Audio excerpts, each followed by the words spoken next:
आज का हमारा टॉपिक है यूनिट सेकंड का आपका part A, diet in fever acute and chronic. बुखार आप सबको पता है घर में हमारे हो जाता है, मौसम चेंज होता है उसकी वजह से भी, कुछ वायरल की वजह से, कुछ इन्फेक्शन की वजह से बुखार हम सबको होता रहता है।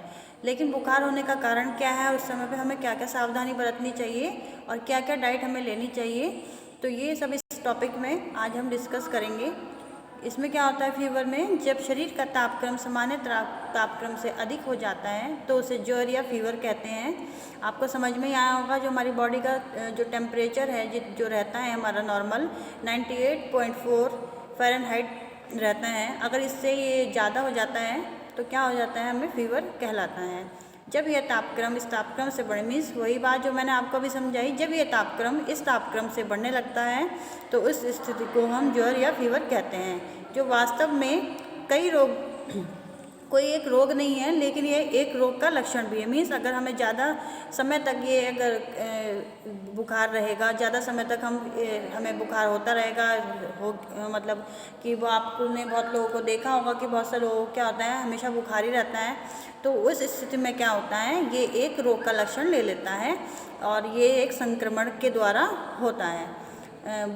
बुखार मुख्यतः सूक्ष्म जीवों, माइक्रो ऑर्गेनिज्म, रोगाणुओं तथा परजीवियों, पैरासाइट्स के संक्रमण के कारण होता है।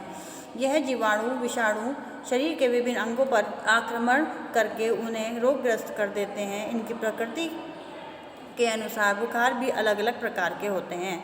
मीन्स जो बुखार होता है वो हमें किस किस के द्वारा होता है, सूक्ष्म जीवों के, रोगाणुओं के द्वारा, परजीवियों के संक्रमण के द्वारा होता है। यह जीवाणु विषाणु शरीर के विभिन्न अंगों पर आक्रमण करते हैं। मीन्स क्या होता है, इसमें हमारा जो शरीर होता है, आपने देखा होगा जब हमें बुखार होता है हम बहुत टायर्ड महसूस करते हैं, कुछ भी काम करने का मन नहीं करता है। तो ये क्यों होता है, जो भी हमारे इसके जो विषाणु हैं वो हमारे शरीर के विभिन्न अंगों पर आक्रमण करते हैं, जिसकी वजह से हमारी जो बॉडी है वो क्या होती है, थकी महसूस होती है, कुछ भी काम करने का मन नहीं करता है और हमारे बॉडी का टेम्परेचर बढ़ जाता है। इनकी प्रकृति के अनुसार बुखार भी अलग अलग प्रकार के होते हैं। जो बुखार होते हैं उनके भी टाइप्स हैं अलग अलग। तो कितने टाइप्स होते हैं बुखार के? 3 टाइप्स होते हैं। पहला है ये तीव्र या कम ज्वर, सामान्य ज्वर। इसमें क्या होता है, इसमें जो बुखार होता है बहुत तेज़ होता है और तेज़ी से चढ़ता है, लेकिन इस अवधि में जो बुखार होता है बहुत ही छोटे टाइम के लिए रहता है, 2 या 3 दिन से लेकर सप्ताह भर में उतर जाता है। जैसे आपने देखा होगा जो वायरल फीवर भी हो जाता है, हमें घर पे जुकाम हो जाता है, जुकाम में भी हमें क्या होता है कि बुखार, थोड़ा थोड़ा बुखार रहता है, खांसी हो गई, खांसी में भी हमें बुखार रहता है, इन्फ्लुएंजा में भी बुखार चढ़ जाता है, लेकिन ये क्या होता है, ज़्यादा दिनों तक नहीं रहता है, ये एक ट्रीटमेंट के बाद जो है सही हो जाता है। नेक्स्ट है आपका कम तीव्र या दीर्घकालीन ज्वर। इस प्रकार के बुखार में बुखार की जो तीव्रता होती है वो कम होती है, परंतु बुखार काफ़ी लंबे समय तक चलता रहता है। मीन्स क्या होता है, इसमें जो आपके जो रोगाणु हैं, जो संक्रमण फैलता है उससे बुखार होता है, लेकिन बुखार तो सही हो जाता है, लेकिन ये हमारे विभिन्न अंगों पर क्योंकि संक्रमण जो है असर करता है रोगाणुओं का, तो उससे क्या होता है, या तो हमें ट्यूबरकुलोसिस यानी जो टीबी होती है वो हो जाती है, और वो क्या होता है, वो हमें लंबे समय तक चलती रहती है। अब थर्ड है आपका बार बार होने वाला बुखार। इसका सबसे अच्छा उदाहरण मलेरिया है। जब हमें बार बार बुखार होता है, मलेरिया में आपने देखा होगा हमें बार बार बुखार चढ़ता है, ठंड लगती रहती है, और टाइफाइड, मलेरिया आदि ज्वर से रोगी बहुत ही दुर्बल हो जाता है। अतः इनके आहार के विषय में अधिक सतर्कता आवश्यक होती है, जिससे कि क्या होता है, जिससे वे कमज़ोर न हो। अतः उन्हें पूर्ण पौष्टिक परंतु सुपाच्य आहार देना उचित होता है। बुखार कैसा भी हो, उसमें जो उपयुक्त व पौष्टिक आहार रोगों से मुक्ति दिलाने में तथा रोगी के सामान्य स्वास्थ्य को प्राप्त करने में बहुत सहायक होता है।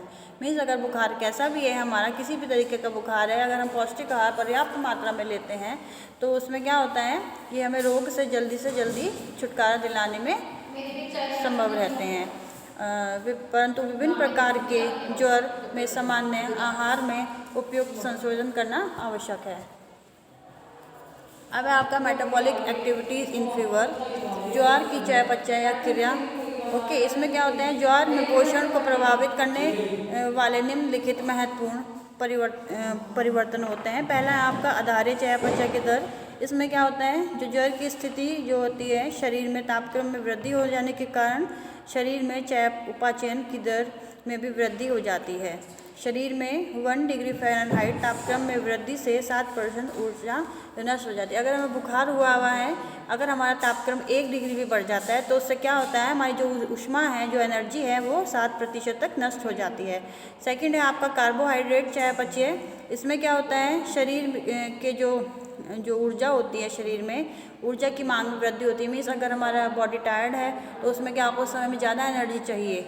ओके, तो उस समय जो हमारी बॉडी की जो मांग होती है, एनर्जी ज़्यादा मांगती है। वृद्धि होने के कारण संग्रहित ग्लाइकोजन ग्लूकोज के रूप में उपयोग में लाई जाती है। और जो हमारी बॉडी में क्या होता है, संग्रहित ग्लाइकोजन, आपने देखा होगा जो भी हम मीठा खाते हैं, ग्लूकोज लेते हैं, तो हमारे लीवर में जाके स्टोर हो जाता है और ज़रूरत पड़ने पर हमारा लीवर हमारी उस समय पे हमारे बॉडी में यूज़ होता है।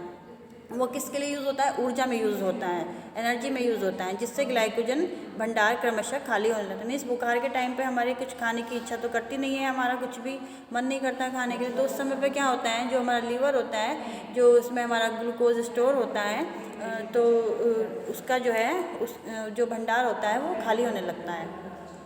फिर है आपका थर्ड, प्रोटीन चयापचय जो की स्थिति। इस स्थिति में जो है, जो कोशों में तोड़फोड़, मीन्स जो हमारी टिश्यूज़ होते हैं उनकी तोड़फोड़ होने लगती है। और इसमें क्या होता है, जिससे कि प्रोटीन की मांग जो है ज़्यादा बढ़ने लगती है। विशेषकर क्षय व टाइफाइड आदि रोगों के कोशिकाओं के पूर्ण निर्माण के लिए अतिरिक्त प्रोटीन की आवश्यकता होती है। मीन्स जब हमारे शरीर में अगर हमें बुखार हो जाएगा बार बार, तो क्या होगा, टाइफाइड होगा। तो टाइफाइड में मोस्टली क्या होता है, हमारा जो प्रोटीन है, प्रोटीन का जो वेस्ट होता है, जिसकी वजह से क्या होता है, हमारी बॉडी को ज़्यादा से ज़्यादा प्रोटीन की आवश्यकता होती है। फिर आपका फोर्थ पॉइंट है, ज्वर में पसीना अधिक आने के कारण जल, सोडियम, पोटेशियम क्लोराइड की काफ़ी मात्रा में नष्ट हो जाते हैं। मीन्स जो हमारा जो हमें अगर हम बुखार आएगा, आपने देखा होगा कभी कभी कि बुखार आने पे हमें दवाई लेने के बाद या आराम करने के बाद या शरीर में हमारे गर्मी उत्पन्न होती है, तो उसके बाद क्या होता है, एक टाइम पे हमें पसीना आता है, जो उसके बाद जो है हमारा बुखार हल्का होने लगता है। वो तो उस पसीने में क्या होता है, हमारे जो बॉडी से क्या निकलता है, जल में सोडियम, पोटेशियम क्लोराइड की काफ़ी मात्रा नष्ट हो जाती है, जिसकी पूर्ति की जानी आवश्यक है। फिर आपका नेक्स्ट है फिफ्थ पॉइंट, ज्वर के कारण रोगी की क्रियाशीलता व गतिशीलता लगभग समाप्त हो जाती है। इस स्थिति में क्या होता है, जब बुखार होता है, क्योंकि हमारा कुछ भी काम करने का मन नहीं करता है, हमें हमेशा थकान महसूस होती है, टायर्ड फील होती है। और बुखार में क्योंकि हमारा बॉडी टेम्परेचर बढ़ जाता है, तो हमारा कुछ भी काम करने का मन नहीं करता है, जिसके कारण क्या होता है, जो हमारी क्रियाशीलता गतिशीलता लगभग समाप्त हो जाती है।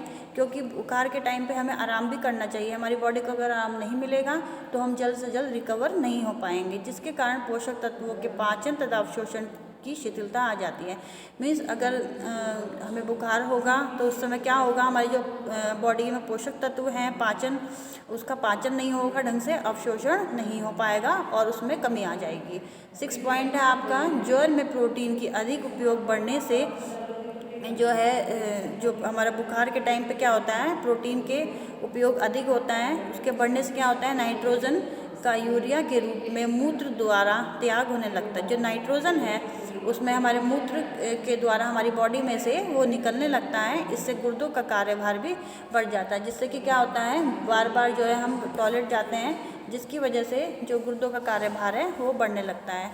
ओके बच्चों, जो आपके आगे का टॉपिक है हम नेक्स्ट स्लाइड में डिस्कस करेंगे। अभी के लिए थैंक यू।